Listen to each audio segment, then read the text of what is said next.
Everyone finds a way to be significant. Most people find a way to be significant by having a significant problem. Why?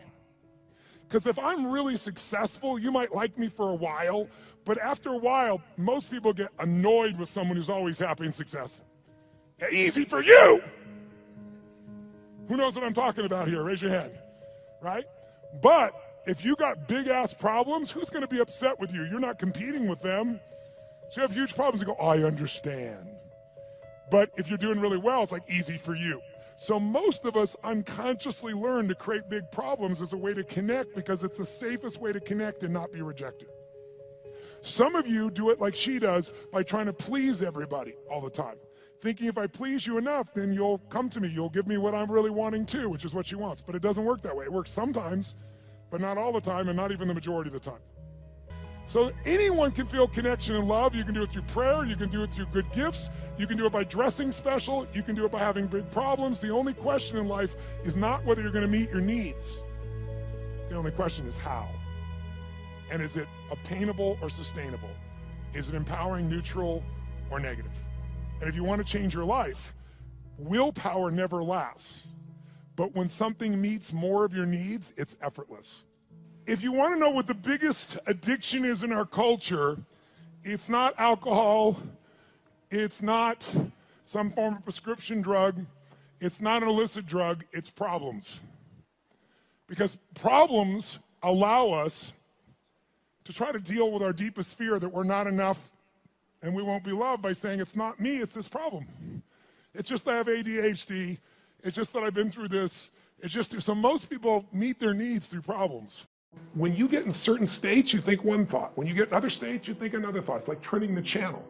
And so what I really show people in the book how to do is how to turn the channel so that you're not suffering and you're living in a beautiful state. But what does it take? Let's just quickly say it. Number one, it takes acknowledging what's your favorite flavor of suffering.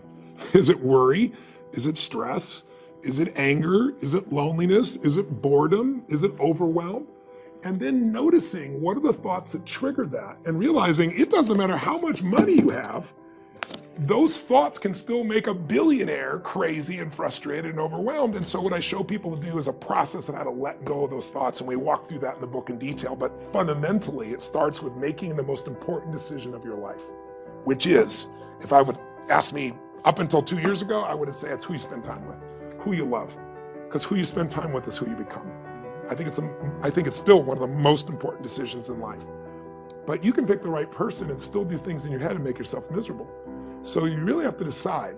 The most important decision is, do I want to be happy? Will I commit to being happy? More important than happy. Sometimes you'll be so happy you smile so much your face hurts, right? You need variety. Am I committed to living in a beautiful state even when it doesn't go my way? Even when it rains on my parade? Even when my biggest fear shows up? Because I can't control whether your husband or wife will live or die or get sick or leave you or get a divorce. I don't want any of that to happen to any human being. I hate suffering. I do anything I can to help people not suffer. But I can't control that. You can. There are people who have lost their arms, lost their sight. There have been people that have been through the most horrific experiences in life and they found a way to still be happy because they've made the decision that life is too short to suffer. I've interviewed dozens and hundreds over the years, but dozens that have impacted my soul, that made me realize I can change this. I've just gotten used to it. I've bought into the theory that this survival software that's constantly running and making you suffer, that's normal. No, that's what the mind will do. And mind has been around forever. What I'm gonna do is something different. And the way I get out of suffering, I give myself a 90-second rule. It's really simple. I say, look, if I feel myself starting to feel that stress, feeling that pissed offness or upsetness or concern or worry about my kid, whatever, I realize that's not gonna make it better. Life's too short to suffer. And then I just kind of breathe slowly, slow everything down, and I just watch the thought go by and go, look at that crazy thought. Because everybody's had crazy thoughts. Everybody's had a thought, I'm gonna kill that son of a bitch, right? And then you don't kill them because you don't believe that thought. It's the thoughts that are stressful that you believe that mess you up. When you question them, you break the pattern. And then the last thing besides the 90 seconds, and by the way, Richard, to be honest, in the beginning, it should have been like 4-hour rule, maybe a 4-day rule. I was not very good. A waiting period. Yes, but what's nice is The more I've done, it's like a muscle. The more I've trained myself to do it, I can authentically tell you now, it takes a lot for something to take more than 90 seconds for me now. And the level of joy surpasses all the money you could ever have in a million years. And then the money, it's easier to even make money because you're not attached. You don't have the fears. You don't have the scarcity that people have because you feel so rich already right now. I always tell people, don't wait to be rich. What is that richness? It's abundance, it's joy, it's happiness, it's contribution, it's getting out of yourself. Because as long as we're thinking about, oh my God, I lost something, or you did something, now I have less love, less respect, less money. If I think lost less, or because you did something, or because I did something, I'm never gonna have what I want in my life. Lost less, never. Those three thought patterns, they're the source of all suffering. And the antidote, see it for what it really is, know it's BS, and find something to appreciate.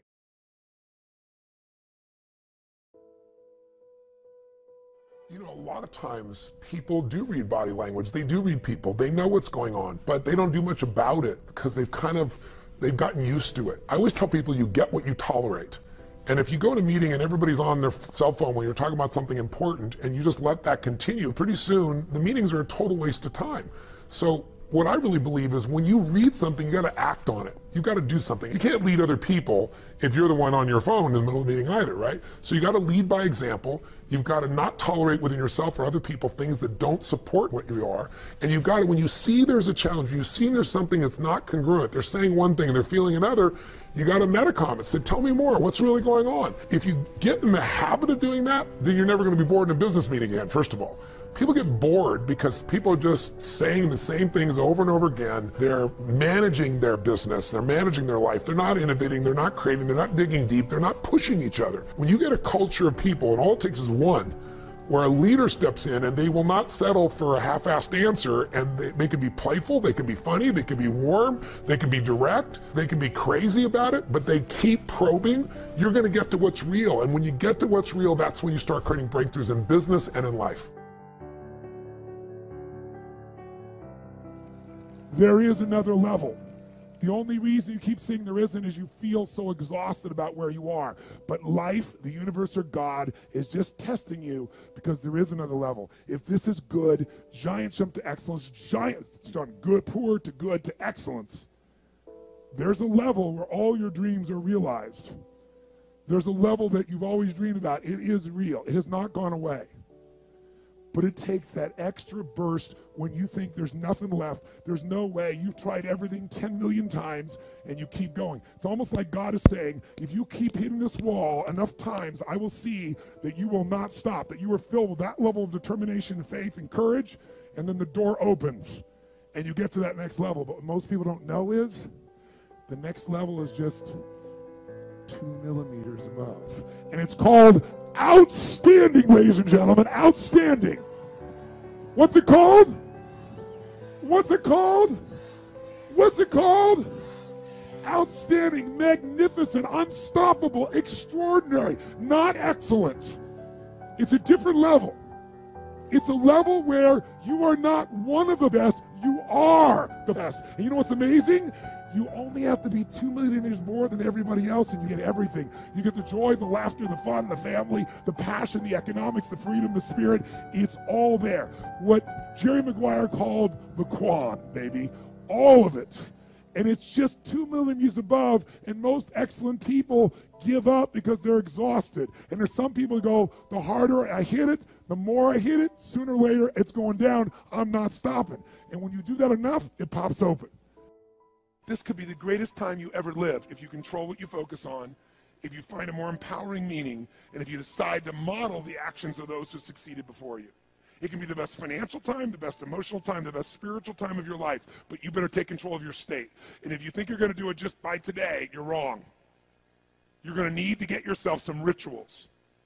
Right now, every one of you in this room is controlled by your rituals. I don't just mean this one.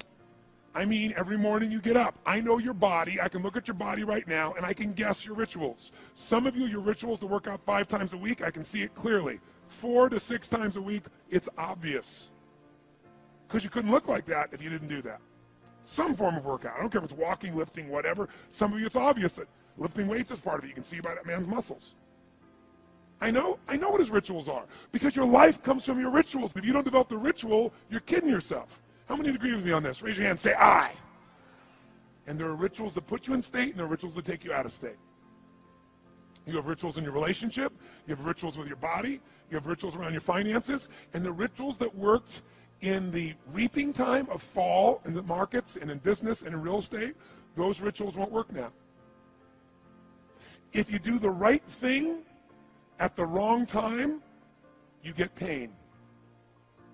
I'll say that again. If you do the right, you go, but Tony, I'm doing the right thing, but I'm not being rewarded. If you do the right thing at the wrong time, you don't get rewarded, you get pain.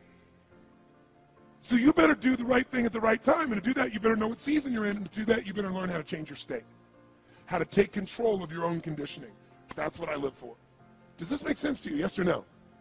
Come on, guys. Yes or no?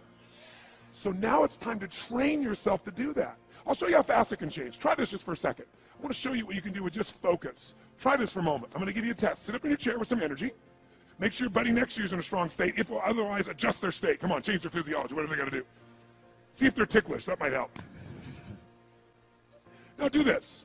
I want you to look around this room right now and find everything in this room that you can find that is brown as fast as you can. Look for brown, look for brown, look for brown, look for brown. Look around you, look for brown, look for brown, look for brown. Okay, close your eyes. I'm going to give you a test. With your eyes closed now, shout out loud everything you saw that was red. If you see a lot more brown right now than red, say yes.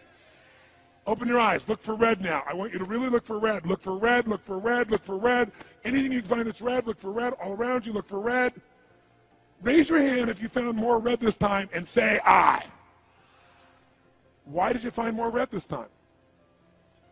Because seek and you shall. That's right. Whatever you focus on, you're going to find it. In fact, let me tell you something. You'll even find it when it's not there. How many saw burgundy, called it red, just so you could have more things you counted? Raise your hand, say aye, come on.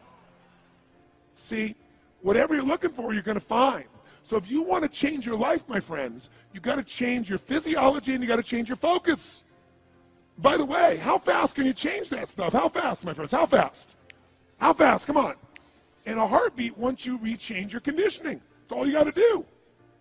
And you can do it fast. You can do it with a question or two. Try this right now. Answer this question in your mind and be honest. What in your life today, if you wanted to be, could you feel proud about right now? If you wanted to feel proud, if you didn't feel like, I shouldn't be proud, if you wanted to feel proud, what could you be proud of in your life today? Your children, your health, your body. Is there a problem you faced? Instead of running from it, you finally stepped up and handled it? What could you feel proud of in your life today if you wanted to feel proud? How many can think of something? And when you think about this thing you're proud of, what about that makes you feel proud? What do you focus on that makes you feel proud? How do you breathe when you really start to feel proud?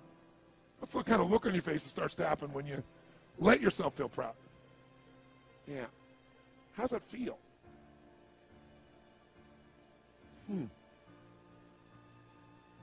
Think of another area of your life. Think of an area of your life that you're grateful for. Or if you go, I'm not grateful. If you wanted to be grateful, what's an area you could feel grateful for? What could you feel grateful for if you really wanted to feel grateful? How many can think of something you could feel grateful for? Let me see your hands. And what about that are you grateful for? What do you focus on that makes you feel grateful? How does it feel when you're really, truly feeling filled with gratitude?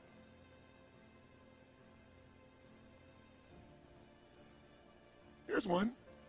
If you wanted to be excited about your life right now, and you were willing to be excited, you were willing to buck everybody else's trend, what could you feel excited about in your life if you wanted to feel excited? What could you get excited about if you really focused on it and you really took it in? And you weren't in a negative place. What could you get excited about if you wanted to be excited in your life? What could you get excited about? How many of you can think of something you feel excited about right now? Raise your hand. Let me see your hand. Say I. When you're really excited about it, what about that excites you? Or when you're really excited, how do you feel? How do you speak? What's your life like? By the way, when you're excited, does it tend to touch other people? Yes or no? Absolutely. By the way, do people have a tendency, by the way, who feels different right now than just even a couple moments ago? Raise your hand and say, I. Why? Because focus is controlled by questions. If you ask a different question continuously, not once, continuously, you will get a different answer. If you ask a lousy question, you get a lousy answer and a lousy state. Somebody says, why does this always happen to me? It doesn't always happen to you, but the brain's like a computer. Ask it a question, it'll have to come up with an answer. Because you deserve it, you idiot. Someone will say, how come I can never lose weight? You can lose weight, but if you keep saying, how come I can never lose weight, the brain's got to come with an answer. It goes, you're a pig. Lousy questions create what? Lousy answers. Ask a better question, get a better answer. Now here's what I want you to get. I want you to get that you can change your state. How fast, guys? How fast? How fast? And if you get the habit of doing it, you'll have a different life.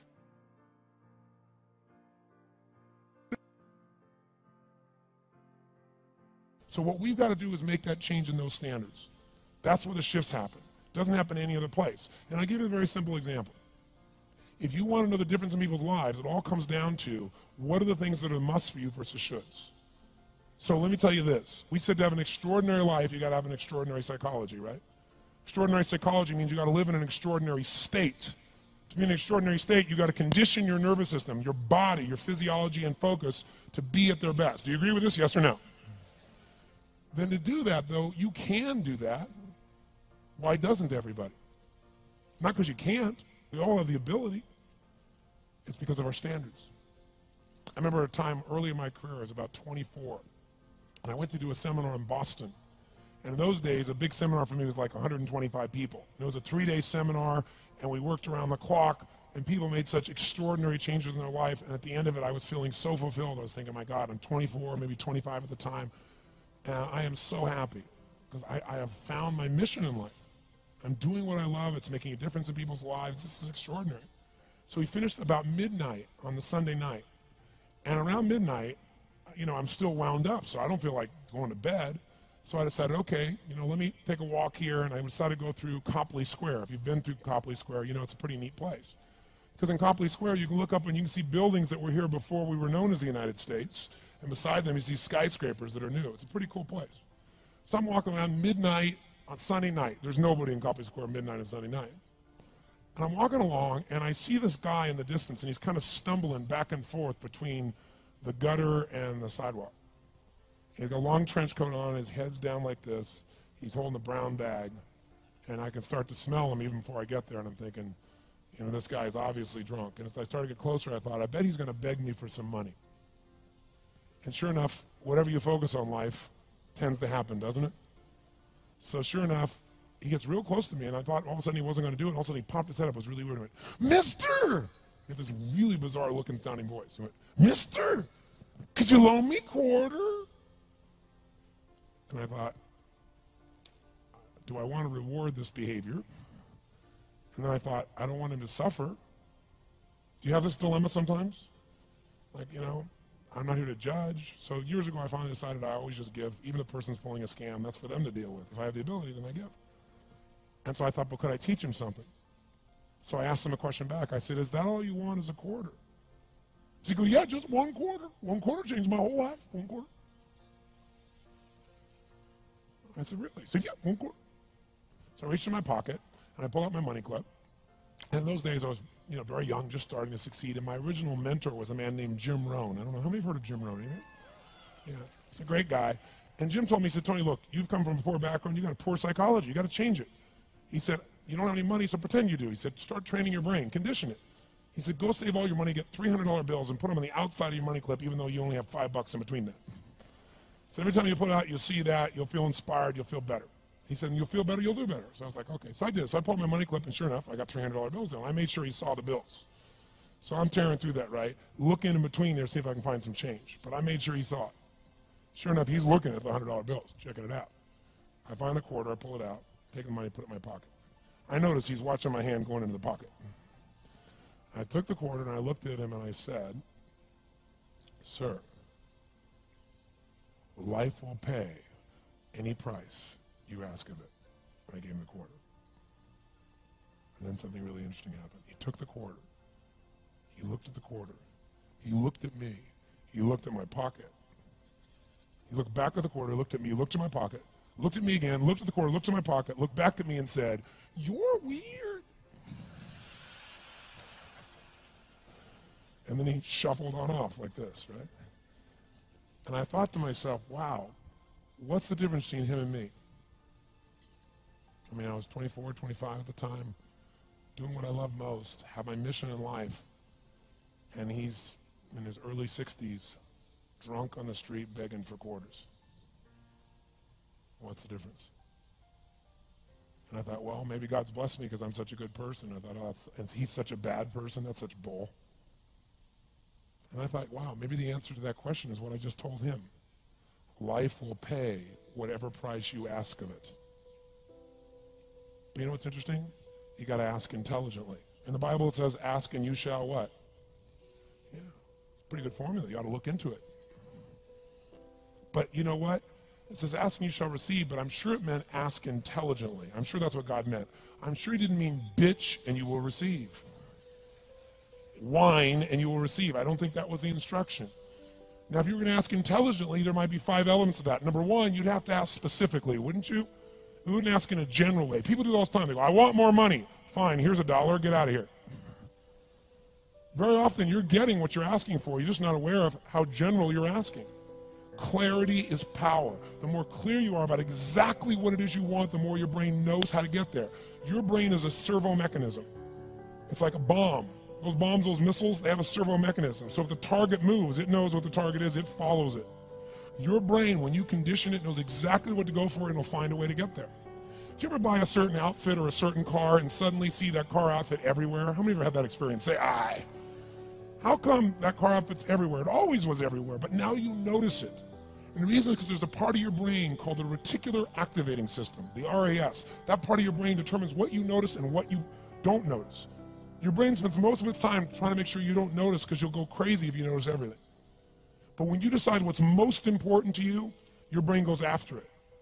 Everyone I know who's successful builds what I call an RPM plan. An RPM is built on the metaphor that the way to get from where you are to where do you want to go to the fastest is you got to build power, like in a car, RPMs.